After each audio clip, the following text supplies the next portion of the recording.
हा व्हिडिओ एंटरटेनमेंटसाठी बनवलेला आहे. कृपया करून याला सिरियस घेऊ नका आणि ज्यांना सिरियस घ्यायचा असेल त्यांनी आपल्या मोबाईलचा आवाज कमी करून कृपया गेम बघण्याचा आनंद घ्यावा. तर आलात तुम्ही.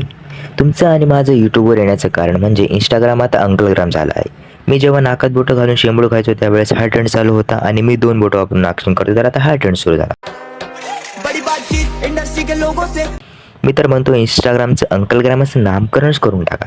मी एक वेळेस तारक मेहताचे नवीन एपिसोड्स बघेल, इंडियन टीव्ही सिरियल्स बघेल, एवढंच काय बिग बॉस मराठी पण बघेल. पण या काका लोकांना नाही बघू शकत हो.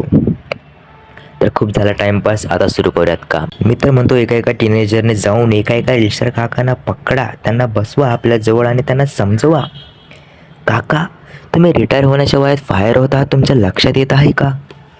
जर अजून पण तुमच्यातील काहींना नसेल कळाले की मी कोणत्या काका लोकांबद्दल चर्चा करत आहे तर अशांना मी 360 डिग्री वाकून सलाम करतो, कारण तुम्ही एकदम बरोबर वाटेवर चाललेले आहात. तुमच्या फीडमध्ये चुनरी तेरी सरके पर नोरा फतेह नाचत असेल, माझ्या फीडमध्ये चुनरी तेरी सरके पर काका नाचत आहे. तो विचार करा मी किती डिप्रेशनमध्ये गेलो असेल. मला अमेरिकेच्या टॉप डॉक्टरकडे नेण्याची पाळी आली होती पण मी गेलो नाही, कारण डॉक्टर टाकला होता. एक वेळेस मी माझा मित्र आणि त्याचे जेबांचा फोटो एक सोबत बघेल, पण या काकांना नाही बघू शकत, यांना माझ्या फीडवरून हटवा इंस्टाग्राम. तर आजचा हंगाम समाप्त झालेला आहे. हा व्हिडिओ एंटरटेनमेंटसाठी होता, कृपया करून सिरियस घेऊ नका आणि ज्यांनी घेतला असेल त्यांनी रिलॅक्स मारा. आतापर्यंत तुम्ही सबस्क्राईब केलं असेल तर मंडळ आभारी आहे, नसेल केलं तर एवढं करून टाका. किंवा काय जातं सबस्क्राईब करायला.